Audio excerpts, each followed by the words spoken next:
grew up in this church. I was actually saved in this old church building that we came from when I was 14 years old. Later on, I met my wife through First Baptist Church. Everybody knows Maxine that knows me because she was a great part of my life. We married in 1958. Our church grew until there wasn't any seats, so we enlarged the church. We began to tear walls out and make balconies wherever we could, and we were thrilled to death to move here. And we were able to fill this building up and use it, and now we're having 2 services. My oldest son, Greg, felt called to go into the ministry in this church, and both of my sons were baptized because of this church. And my grandchildren, a lot of those were baptized at the hands of this church, ministry of this church. Many, many people have come to the Lord since we moved to this property. And I actually first came to First Baptist.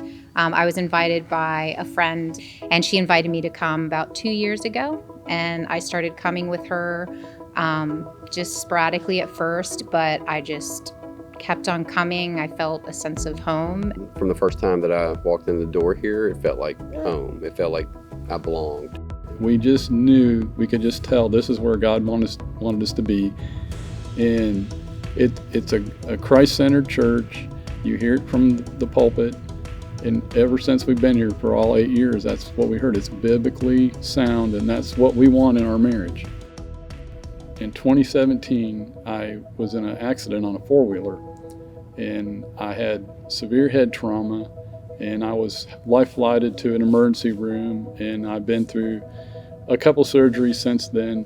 But during that whole situation, that whole time, I had overwhelming phone calls, emails from this church body, from my friends here and the families here that I knew they were praying. I could feel their presence. My vision was distorted for over 3 months, and that was kind of the biggest ordeal when you can't use your vision correctly anymore after you have for most of your life. And I am a firm believer that through the prayers that came from this church, that my vision was restored and that I could see normal like any other person again. I'm so grateful for that. And that's really from the love that this church body shows for the folks that go here. So 2 years ago, my dad passed away, and we have a lot of support from the small group in different ways. And our ladies' Bible study, they really support us with the praying and gift cards that just really we felt God's hand with in that hard situation.